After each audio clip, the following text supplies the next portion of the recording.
আসসালামু আলাইকুম। এটিএন বাংলা সংবাদে সবাইকে স্বাগত জানাচ্ছি। ফাতিহা শাফি। শুরুতেই থাকছে বিআরবি কেবলস সংবাদ শিরোনাম। শক্তিশালী ভূমিকম্পে কেঁপে উঠল সারা দেশ। প্রবল ঝাঁকুনিতে ভবন ধস, ফাটল। ঢাকা, নরসিংদী, নারায়ণগঞ্জে নিহত ৮, আহত ২ শতাধিক।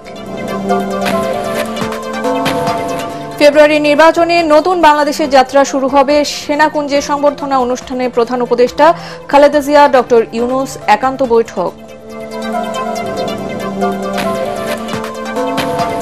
সশস্ত্র বাহিনী দিবসে শিখা অনির্বাণে রাষ্ট্রপতি ও প্রধান উপদেষ্টার শ্রদ্ধা নিবেদন। বৈষম্যহীন, শোষণমুক্ত ও কল্যাণমূলক রাষ্ট্র গড়ার অঙ্গীকার।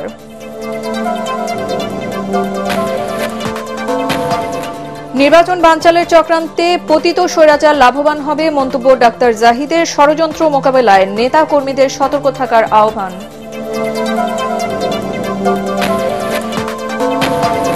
হিন্দু সম্প্রদায় এবং আওয়ামী লীগের কিছু কর্মীকে দাঁড়িপাল্লায় ভোট না দিতে হুমকি দেওয়া হচ্ছে। খুলনায় ছাত্র গণজমায়েতে মিয়া গোলাম পরোয়ার। এবং গর্ভের সন্তান ফিরে পেতে আইনি লড়াইয়ে নামার ঘোষণা লাখ মিয়ার। নবজাতক কেনার কথা অস্বীকার চাঁদপুরের হান্নান কুলসুম দম্পতির। এতক্ষণ শুনছিলেন বিআরবি কেবল সংবাদ শিরোনামগুলো। এবারে চলে যাচ্ছি পুরো সংবাদে। ভয়াবহ ভূমিকম্পে কেঁপে উঠল রাজধানী ঢাকা, নরসিংদী সহ সারা দেশ। রিক্টার স্কেলে এর মাত্রা 5.7 হলেও বিগত 30 বছরের মধ্যে এত প্রবল ঝাঁকুনি দেখেনি দেশের মানুষ। আবহাওয়া অধিদপ্তর জানিয়েছে সকাল 10:38 নরসিংদীর মাধবদী থেকে ভূমিকম্পের উৎপত্তি। এতে রাজধানীর বংশালে ভবন ধসে 3 জনের মৃত্যুর খবর পাওয়া গেছে। আতঙ্কে ভবন থেকে লাফিয়ে ও ছুটোছুটিতে আহত হয়েছে বহু মানুষ। এই ভূমিকম্প দেশের মানুষের জন্য সতর্ক বার্তা জানিয়ে সচেতনতা বাড়ানোর তাগিদ দিয়েছেন পরিবেশ উপদেষ্টা সৈয়দা রিজওয়ানা হাসান। আরও জানাচ্ছেন মুশফিকুর রহমান।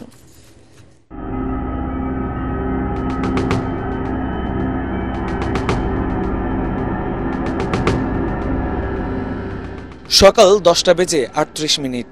তীব্র কম্পনে কেঁপে ওঠে সারা দেশ। মানুষের মাঝে আতঙ্ক ছড়িয়ে পড়ে। অনেকেই বাসা থেকে বেরিয়ে রাস্তায় নেমে আসে।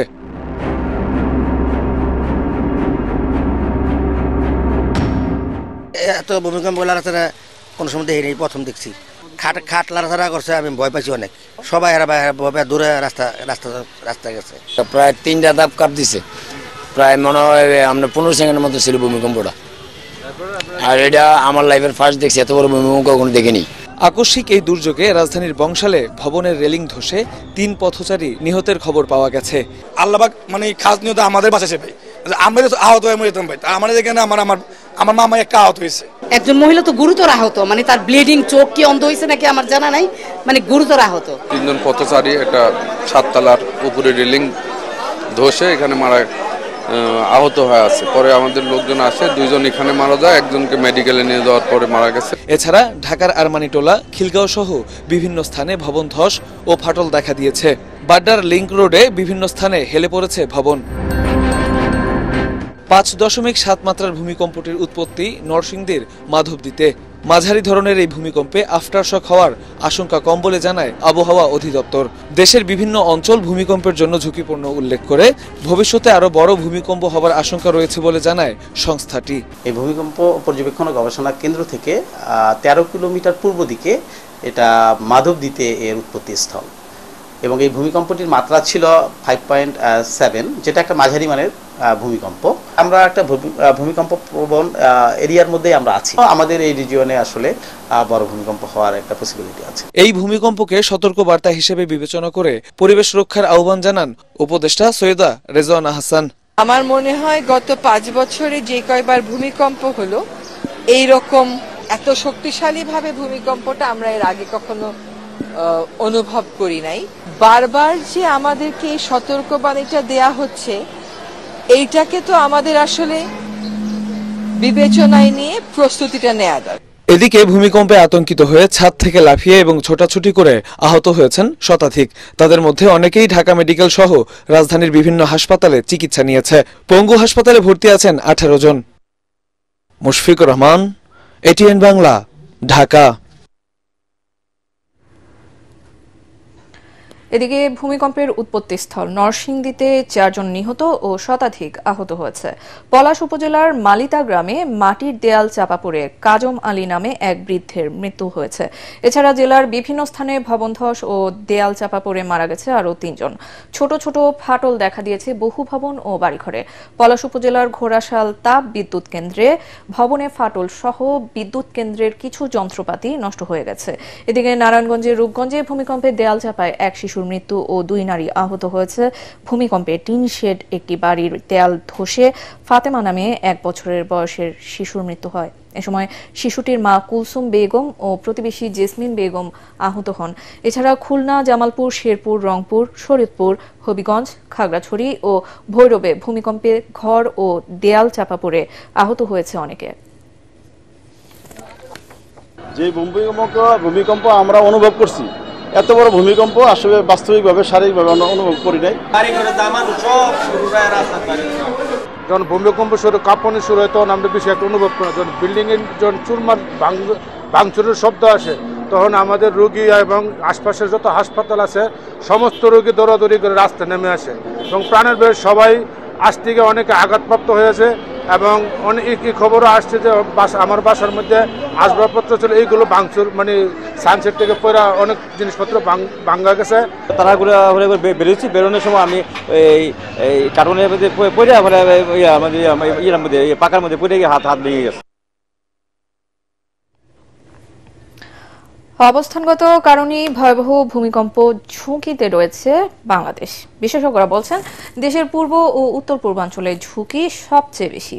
ক্ষতি কমাতে ভূমিকম্প সহনশীলতা বিবেচনায় রেখে ভবন নির্মাণের পাশাপাশি নাগরিকদের সচেতন করার বিষয়ে নজর দেওয়ার পরামর্শ তাদের। একই সাথে ভূমিকম্প নিয়ে বড় পরিসরে গবেষণার তাগিদ দিয়েছেন তারা। হুমায়ুন চিশতির রিপোর্ট।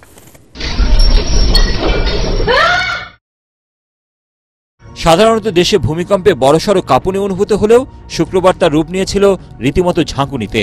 সকালে ঢাকাসহ সারা দেশে অনুভূত হয়েছে 5.7 মাত্রার এক শক্তিশালী ভূমিকম্প, যার কেন্দ্রস্থল দেশের ভেতরে নরসিংদী জেলায়। এই ভূমিকম্পের ঝাঁকুনিকে এ যাবৎকালের মধ্যে সর্বোচ্চ বলে ধরা হচ্ছে। এমন মাঝারি থেকে শক্তিশালী ভূমিকম্পের কেন্দ্রস্থল দেশের অভ্যন্তরে হওয়াটা উদ্বেগের। ঢাকা বিশ্ববিদ্যালয়ের ভূতত্ত্ব বিভাগের চেয়ারম্যান অধ্যাপক ডক্টর বদরুদ্দোজা মিয়া জানান, ভূতাত্ত্বিকভাবেই বাংলাদেশ ভূমিকম্প ঝুঁকিতে।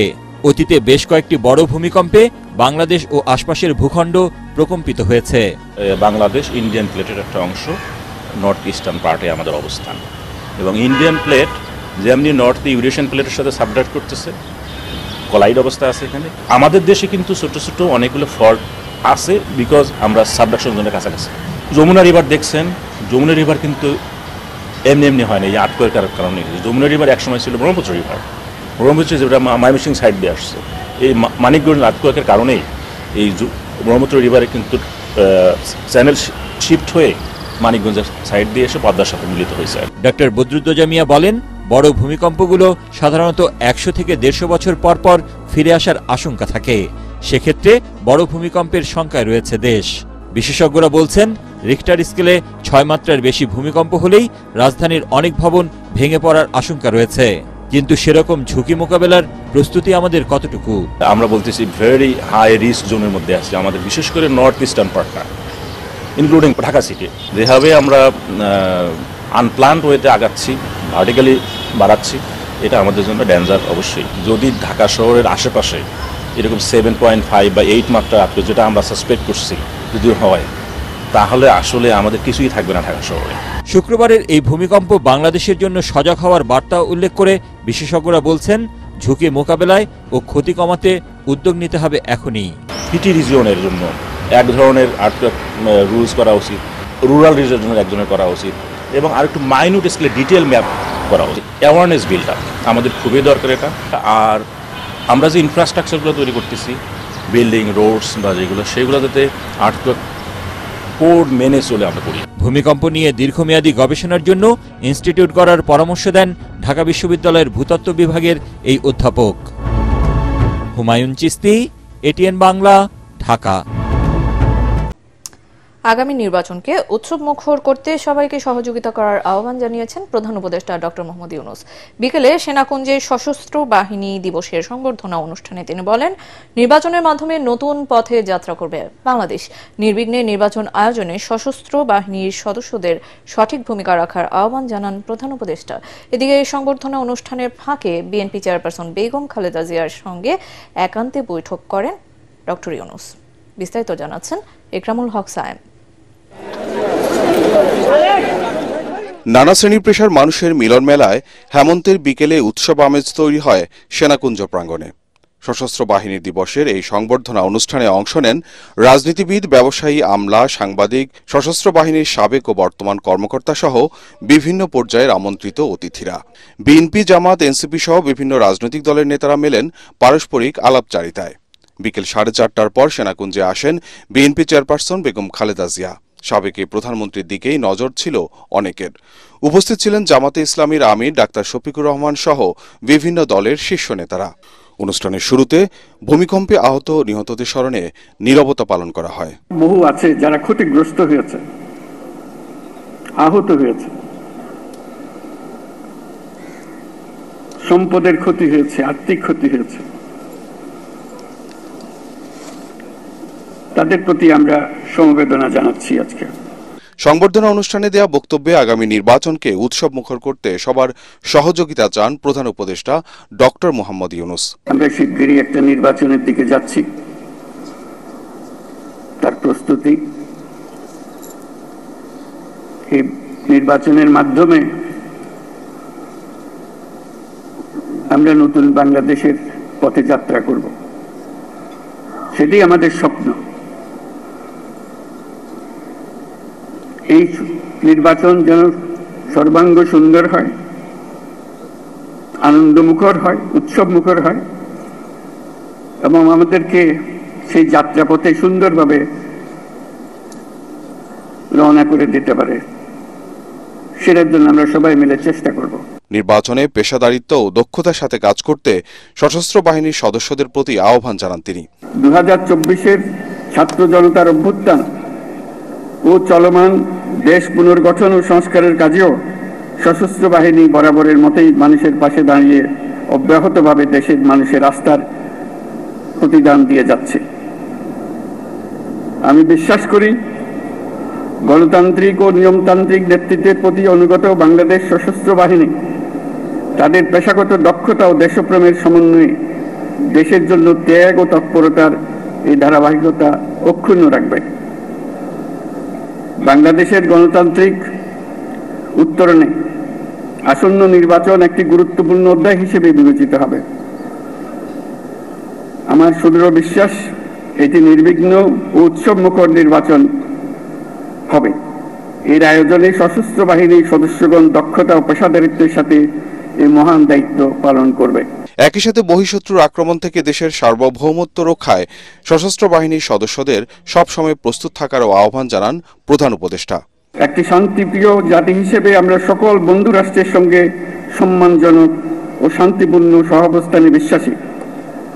তথাপি যে কোনো আগ্রাসী বহিঃশত্রুর আক্রমণ থেকে দেশের সার্বভৌমত্ব রক্ষার জন্য আমাদেরকে সদা প্রস্তুত ও সংকল্পবদ্ধভাবে থাকতে হবে। এদিকে সংবর্ধনা অনুষ্ঠানের ফাঁকে বিএনপি চেয়ারপারসন বেগম খালেদা জিয়ার সাথে একান্তে বৈঠক করেন প্রধান উপদেষ্টা ডক্টর মোহাম্মদ ইউনূস। জামাতের আমির ডাক্তার শফিকুর রহমানের সাথেও আলাপচারিতা করেন প্রধান উপদেষ্টা। এছাড়া বেগম জিয়ার সাথে দেখা করেন জামাতের আমির সহ গুরুত্বপূর্ণ ব্যক্তিরা। সন্ধ্যায় সবাইকে ধন্যবাদ জানিয়ে সংবর্ধনা অনুষ্ঠান সমাপ্তি ঘোষণা করেন প্রধান উপদেষ্টা ডক্টর মোহাম্মদ ইউনূস। কয়েক মাস পর জাতীয় নির্বাচন আর গণভোটের আয়োজন থাকায় এবার সশস্ত্র বাহিনী দিবসের এই অনুষ্ঠানটি বিশেষ তাৎপর্য বহন করছে। এখানে আসা অতিথিদের আলাপ আলোচনায় নির্বাচনের প্রসঙ্গটি সবচেয়ে বেশি গুরুত্ব পেয়েছে। প্রধান উপদেষ্টা ডক্টর মোহাম্মদ ইউনূসও তার বক্তব্যে নির্বিঘ্ন আর উৎসবমুখর নির্বাচন আয়োজনে সশস্ত্র বাহিনীর সদস্যদের গুরুত্বপূর্ণ ভূমিকা প্রত্যাশা করেছেন। ইকরামুল হক সায়েম, এটিএন বাংলা, সেনাকুঞ্জ, ঢাকা। এর আগে ঢাকা সেনানিবাসে খেতাবপ্রাপ্ত বীর মুক্তিযোদ্ধা ও তাদের উত্তরাধিকারীদের সংবর্ধনা অনুষ্ঠানে প্রধান উপদেষ্টা বলেন, মুক্তিযোদ্ধাদের স্বপ্নের বৈষম্যহীন, শোষণমুক্ত ও কল্যাণমূলক রাষ্ট্র গড়তে সরকার অঙ্গীকারবদ্ধ। তিনি বলেন, জনগণই জাতি সব ক্ষমতার উৎস হয়ে ওঠে এমন বাংলাদেশ গড়ে তুলতে চাই। তার আগে ঢাকা সেনানিবাসের শিখা অনির্বাণে শ্রদ্ধা জানান রাষ্ট্রপতি মোহাম্মদ শাহাবুদ্দিন ও প্রধান উপদেষ্টা ডক্টর মোহাম্মদ ইউনূস। মনির হোসেন তপুর রিপোর্ট। যথাযথ মর্যাদা ও উৎসাহ উদ্দীপনার মধ্য দিয়ে উদযাপিত হচ্ছে সশস্ত্র বাহিনী দিবস। সকালে দেশের সব সেনানিবাস, নৌঘাঁটি এবং বিমান বাহিনীর ঘাঁটির মসজিদে বিশেষ মোনাজাতের মধ্য দিয়ে দিবসের কর্মসূচি শুরু হয়। এরপর ঢাকা সেনানিবাসের শিখা অনির্বাণে পুষ্পস্তবক অর্পণ করেন রাষ্ট্রপতি মোহাম্মদ শাহাবুদ্দিন ও প্রধান উপদেষ্টা ডক্টর মোহাম্মদ ইউনূস। এ সময় বিহুগলে বাজানো হয় করুণ সুর। এরপর নিজ নিজ বাহিনীর পক্ষ থেকে শিখা অনির্বাণে শ্রদ্ধা জানান 3 বাহিনীর প্রধান।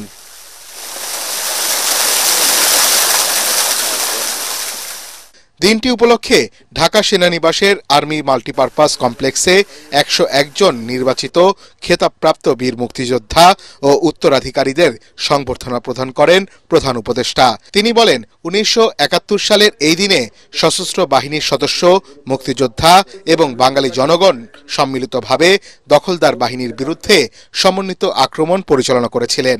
বীর মুক্তিযোদ্ধা, শহীদ, আহত এবং জীবিত ছাত্র জনতার কাছে আমরা প্রতিজ্ঞাবদ্ধ থাকতে চাই, যেন তাদের দেওয়ার সুযোগ কাজে লাগিয়ে আমরা বাংলাদেশকে পৃথিবীর সামনে গণতান্ত্রিক উত্তরণের একটি দৃষ্টান্ত হিসেবে উপস্থাপন করতে পারি। নতুন বাংলাদেশ গড়ার সুযোগ কাজে লাগানোর উপর গুরুত্বারোপ করে অধ্যাপক ইউনূস বলেন, প্রযুক্তি, অর্থনীতি ও সামাজিক উন্নয়নের ক্ষেত্রে উন্নত বিশ্বের সঙ্গে তাল মিলিয়ে এগিয়ে যেতে হবে। আমরা এখন থেকেই বাংলাদেশকে এমনভাবে গড়তে চাই যেন দেশের জনগণের সকল ক্ষমতার উৎস হয়। বাংলাদেশ যেন বিশ্বের দরবারে একটা মানবিক ও কল্যাণকর রাষ্ট্র হিসেবে সমাদৃত হয়। প্রযুক্তি, অর্থনীতি ও সামাজিক উন্নয়নের ক্ষেত্রে উন্নত বিশ্বের সাথে তাল মিলিয়ে আমাদের এগিয়ে যেতে হবে। সেই লক্ষ্যে আমাদের তরুণ সমাজ জনসম্পদের সীমাবদ্ধতা থাকা সত্ত্বেও মেধার ভিত্তিতে নিজ নিজ সৃজনশীলতার বিকাশ ঘটিয়ে দেশ গঠনে অবদান রাখতে পারে। এছাড়াও দেশের বিভিন্ন সেনানিবাসে দিনটি উপলক্ষে বিশেষ অনুষ্ঠানের আয়োজন করা হয়। মনির হোসেন তপু, এটিএন বাংলা, ঢাকা। জাতীয় নির্বাচন নিয়ে নানা ষড়যন্ত্র হচ্ছে জানিয়ে জনগণের ভোটাধিকার নিশ্চিতে সবাইকে সতর্ক থাকার আহ্বান জানিয়েছেন বিএনপি স্থায়ী কমিটির সদস্য ডাক্তার AZM জাহিদ হোসেন। জাতীয় প্রেস ক্লাবে আলোচনা সভায় তিনি একথা বলেন। ধানের শীষের বিজয় নিশ্চিতে সকল বিভেদ ভুলে গিয়ে নেতা কর্মীদের ঐক্যবদ্ধভাবে কাজ করার তাগিদ দেন সাবেক এই ড্যাব নেতা।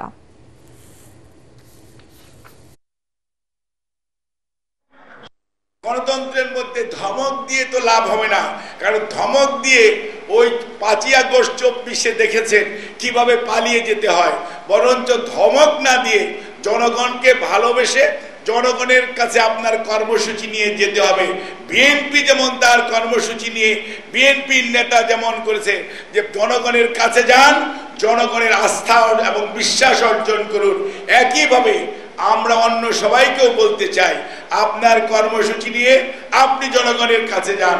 জনগণ যাকে ভালোবেসে তার দায়িত্ব পালন করার জন্য দায়িত্ব দিবে, সেই দায়িত্ব পালন করবে।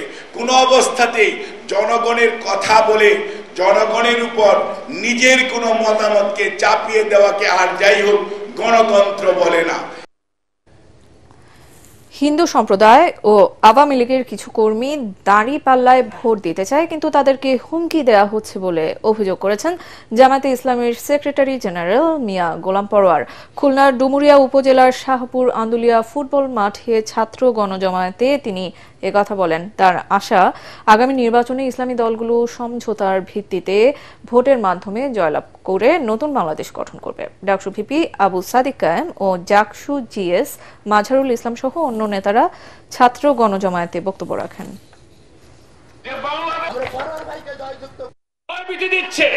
আমার হিন্দু ভাইদেরকে, ইভেন আওয়ামী লীগের মধ্যে অনেকে আছেন বলছেন, না দাদা এবার ভাই আপনাদের পাশে থাকবো, আমরা এবার দাঁড়িপাল্লায় ভোট দেবো।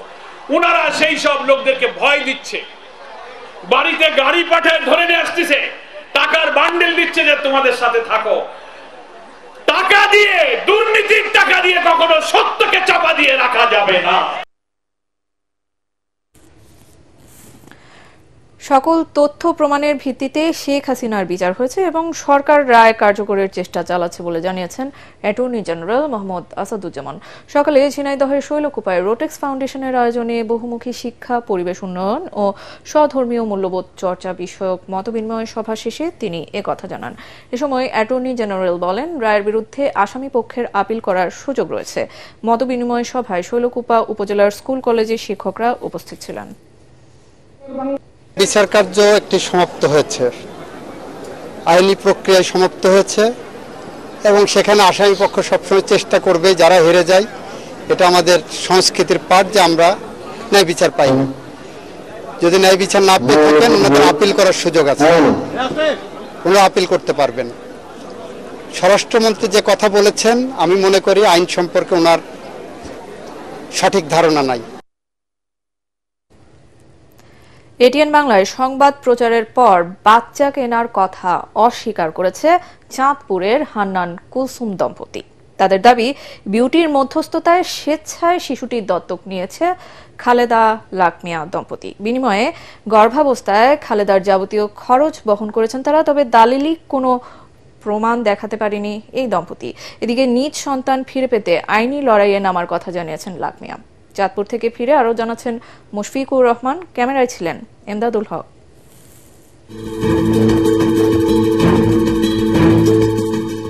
গর্ভেই মৃত বলে নবজাতক বিক্রি করে দেওয়ার ঘটনার সূত্র ধরে এটিএন বাংলা টিম যায় চাঁদপুরের মতলব দক্ষিণে। অসুবিধা নাই, এটা একটা সিক্রেট ব্যাপার। সেখানে মুখোমুখি হয় হান্নান কুলসুম দম্পতির। স্বীকার করেন তাদের ঘরে বড় হওয়া ছেলেটি খালেদার। পাতানো বোন বিউটির মাধ্যমেই হস্তান্তর হয়েছে শিশুটি।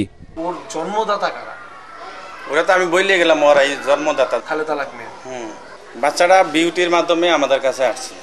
বিউটি সন্ধান দিছে, এই বাচ্চা 4 মাস বয়সে পেটে ওরা নষ্ট করতে চাইছে।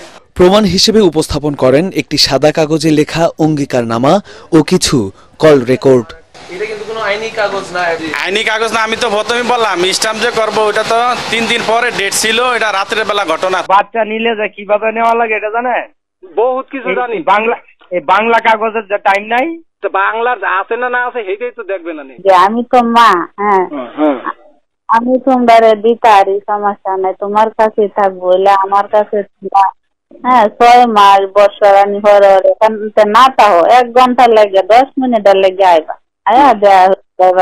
আমি বাঁচবো না ভাই, আমি বাঁচবো না, আমি আজ 1 মাস কেন খাই না।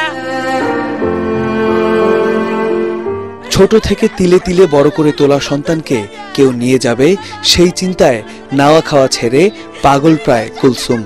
আমার অপরাধটা কি ছিল, তোরা কেন আমার দিলি? আমি নিঃসন্তানের মা ছিলাম, আমি নিঃসন্তানের মা থাকতাম। এই বিউটি আমার পরিচয় করে দিল, ওর বাসায় নিল। আমি বলছি তোরা বাচ্চা পেটা থেকে বিক্রি করা এটা কেমন কথা? আমি বিক্রি টিক্রিদের মধ্যে মানুষ কোনোদিন বিক্রি হয়? পরে ওর বাচ্চাটা যখন ব্যথা উঠছে, রাত 3টা বাজে বিটি আমার কাছে ফোন দিছে, কুলসু খালেদা তো ব্যথা উঠছে, তো বাচ্চাটা যদি তুই না আনস ওরা বিক্রি করে এলে অন্য জায়গায় নয়। পরে নাজবেরিরা খালাস করতে করতে সময় হয়ে গেছে, তখন ফজরের একটু আগে দিয়া ওর টাকার প্রয়োজন ছিল। ওরা আমার তো 6 মাস কার খরচ, কাজের রতের খরচ নিয়ে গেছে। বিটি খালেদা লাকমিয়া সিগনেচারটা দিয়ে টাকাটা ওরা হাত হাইতে টাকাটা নিছে। আমি আর কিছু চাই না ভাই, আপনাদের কাছে শুধু আমার সন্তানটা চাই। তবে এসব মানতে নারাজ শিশুটির আসল বাবা লাকমিয়া। ছেলেকে ফিরে পেতে আইনের আশ্রয় নেয়ার কথা জানান তিনি। আমার ছেলে যদি এরা না দেয়, আইনগত ব্যবস্থা নিয়ম দিতে কিভাবে উদ্ধার করা যায়, আমার সন্তানরা কিভাবে আনা যায়। চাঁদপুরের একটি মাদ্রাসায় প্রথম শ্রেণীতে লেখাপড়া করছে শিশুটি। বাচ্চাটির ভবিষ্যতের কথা চিন্তা করে উভয় পক্ষকে সমঝোতা করার আহ্বান এলাকাবাসীর।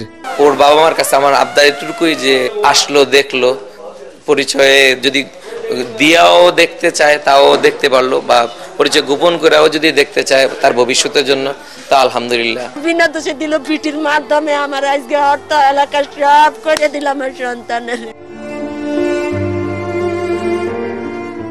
নবজাতকের জীবন নিয়ে একটি অবৈধ লেনদেন, পরে এর সাথে যুক্ত হয়েছে মায়া এবং বিচ্ছেদের গল্প। একদিকে গর্ভধারিণীর সন্তানকে কাছে পাওয়ার আর্তনাদ, অন্যদিকে শূন্য থেকে পেলে পুষে বড় করা মায়ের কান্না। এমতো অবস্থায় প্রশ্ন, কোন দিকে যাবে ছেলেটির ভবিষ্যৎ? কে পাবে এই সন্তানের দায়িত্ব? এই প্রশ্নের উত্তর কেবলই রয়েছে আইনের কাছে। মুশফিকুর রহমান, এটিএন বাংলা, চাঁদপুর। এবার থাকছে অর্থ সংবাদ।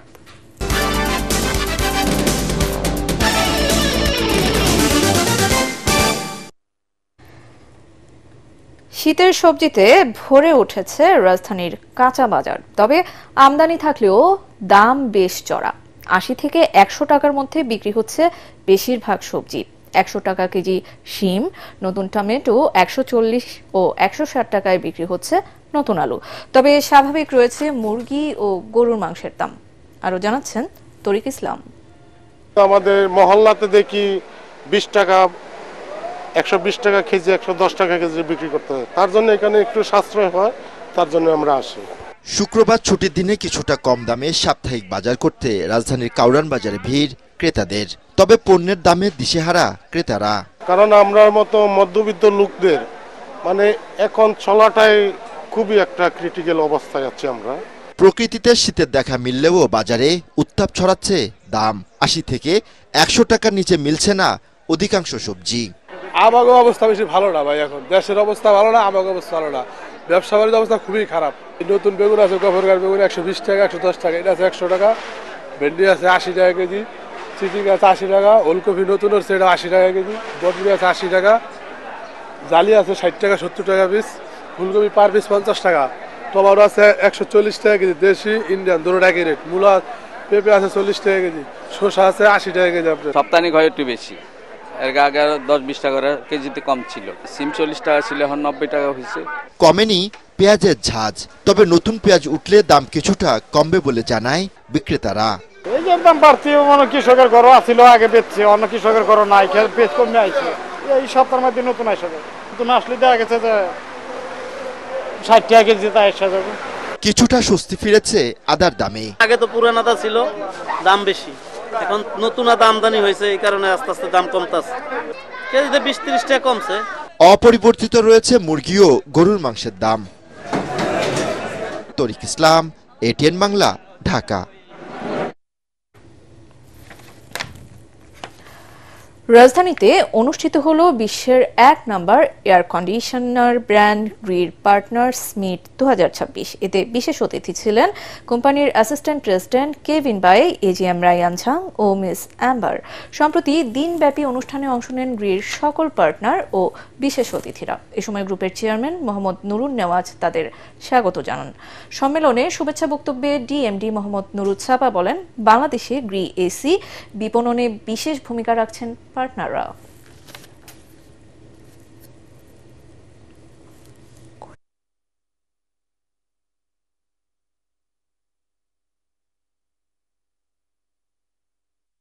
লাইফ ইন্স্যুরেন্স আন্তর্জাতিক সংবাদ।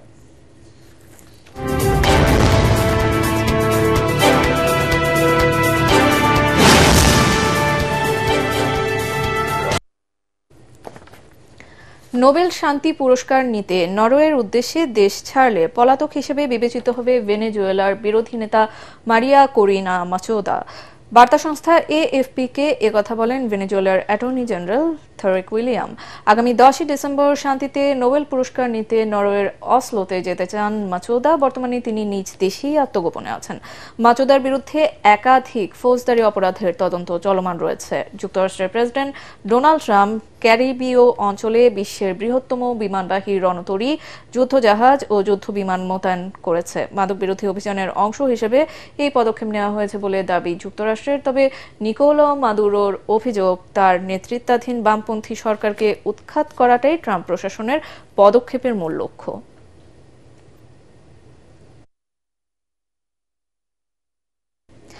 আধুনিক শিক্ষা পদ্ধতি ও ক্যামব্রিজ কারিকুলামের অভিজ্ঞ শিক্ষকদের মাধ্যমে শিক্ষার্থীদের পাঠদান করছে অ্যাম্বাসেডর ঢাকা ইন্টারন্যাশনাল স্কুল। রাজধানীর আফতাবনগরে এই স্কুলে রয়েছে নিরাপদ ও প্রযুক্তি নির্ভর দুটি ক্যাম্পাস। ইংরেজি মাধ্যম স্কুল হলেও গুরুত্ব দেওয়া হচ্ছে আরবি ও বাংলা ভাষায়। শুধু শিক্ষা নয়, আন্তর্জাতিক বিভিন্ন প্রতিযোগিতায় শিক্ষার্থীদের অংশ নেওয়ার বিষয়েও গুরুত্ব দিচ্ছে স্কুলটি। বিস্তারিত জানাচ্ছেন ইয়াসিন রানা। বিশ্বমানের শিক্ষার প্রতি আগ্রহ, দ্বিভাষিক দক্ষতা অর্জন এবং আধুনিক শিক্ষা পদ্ধতির সুবিধা ও বাস্তব জীবনের চ্যালেঞ্জ মোকাবেলা করার দক্ষতা গড়ে তোলার ওপর গুরুত্ব দিচ্ছে অ্যাম্বাসেডর ঢাকা ইন্টারন্যাশনাল স্কুল। ওনারা একাডেমিক অ্যাক্টিভিটিসের বাহিরেও আপনার কারিকুলাম অ্যাক্টিভিটিস যেগুলো আছে সেগুলো খুব ভালোভাবে হ্যান্ডেল করছে। ক্যাম্ব্রিজ কারিকুলামের পড়াশোনাটা হয়, যেটা আফতাবনগরের মধ্যে এবং কি বনশ্রীর মধ্যে সবচেয়ে ভালো স্কুল। রাজধানীর আফতাবনগরে অবস্থিত স্কুলে শিক্ষা কার্যক্রম চলছে প্রি প্লে থেকে গ্রেড 5 পর্যন্ত। রয়েছে ক্যামব্রিজ কারিকুলামের অভিজ্ঞ শিক্ষক মণ্ডলী। They are just studying Cambridge curriculum as well as they are studying Quran. So this is exceptional. Ambassador Dhaka international স্কুলে শুধু ইংরেজি ভাষাই নয়, আরবি ও বাংলা ভাষায়ও দেওয়া হয় বিশেষ গুরুত্ব। So it give me a chance to learn about Allah. It giving me the chance to learn English. মেয়েদের হিফজ ব্যবস্থা আছে। মালিক ইয়াউমিদ্দিন, the master of the day of judgment. হিফজুল কোরআন শিক্ষার্থীদের জন্য রয়েছে উন্নত মানের আবাসিক ব্যবস্থা। প্রত্যেকটা শিক্ষার্থীর সাথে আল্লাহ তাআলার পরিচয় থাকে, ইমানের সাথে আমলের সাথে সে দুনিয়াতে বসবাস করতে পারে। সে ডক্টর হবে, ইঞ্জিনিয়ার হবে বা অন্য আদার সায়েন্টিস্ট হতে পারে, কিন্তু তার সাথে যেন কোরআনের একটা সম্পর্ক থাকে, হাদিসের একটা সম্পর্ক থাকে। আধুনিক শিক্ষা, নৈতিক মূল্যবোধ ও চরিত্র গঠনের সমন্বয়ে শিক্ষার্থীদের সুযোগ্য করে গড়ে তোলার লক্ষ্যে সেবার ব্রত নিয়ে কাজ করছে ambassador Dhaka international school. Yasin Rana, ATN Bangla, Dhaka. এখন থাকছে খেলার খবর।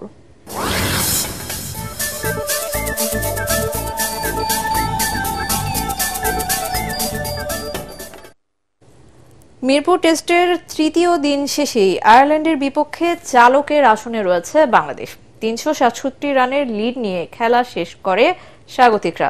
দিন শেষে দ্বিতীয় ইনিংসে বাংলাদেশের সংগ্রহ 1 উইকেটে 156 রান। এর আগে 265 রানে প্রথম ইনিংসে অল আউট হয় আইরিশরা। রিপোর্ট করছেন এসএম আশরাফ। রানের পাহাড় গড়ছে বাংলাদেশ। দ্বিতীয় ইনিংসে উদ্বোধনী জুটিতেই সেই ভিত্তি গড়ে দেন মাহমুদুল হাসান জয় আর সাদমান ইসলাম। 91 বলে ক্যারিয়ারের পঞ্চম হাফ সেঞ্চুরি তুলে নেন মাহমুদুল। 119 রানে প্রথম উইকেট হারায় টাইগাররা। তবে সাদমান ইসলাম ক্যারিয়ারের অষ্টম অর্ধশতক তুলে অপরাজিত থাকেন 69 রানে। এর সঙ্গে 19 রান নিয়ে উইকেটে আছেন মোমিনুল হক।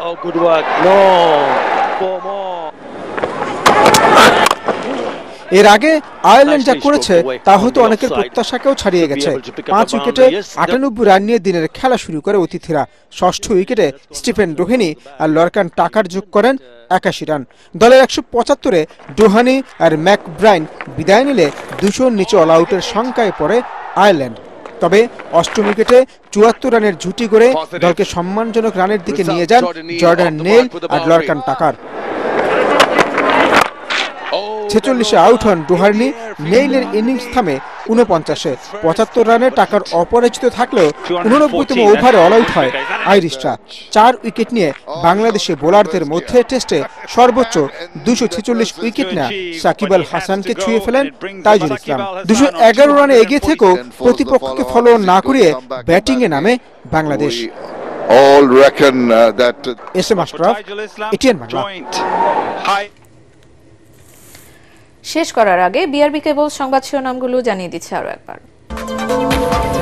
শক্তিশালী ভূমিকম্পে কেঁপে উঠল সারা দেশ। প্রবল ঝাঁকুনিতে ভবন ধস, ফাটল।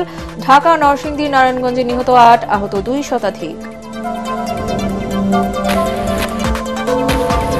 ফেব্রুয়ারি নির্বাচনে নতুন বাংলাদেশের যাত্রা শুরু হবে। সেনাপুঞ্জে সংবর্ধনা অনুষ্ঠানে প্রধান উপদেষ্টা খালেদা জিয়া, ডক্টর ইউনূস একান্ত বৈঠক।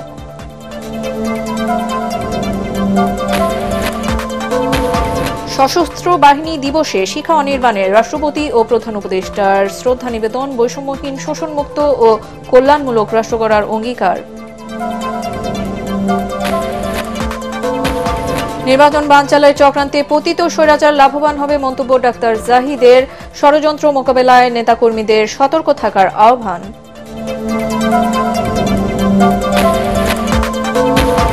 হিন্দু সম্প্রদায় এবং আওয়ামী লীগের কিছু কর্মীকে দাঁড়িপাল্লায় ভোট না দিতে হুমকি দেওয়া হচ্ছে খুলনায় ছাত্র গণজমায়েতে মিয়া গোলাম পরোয়ার।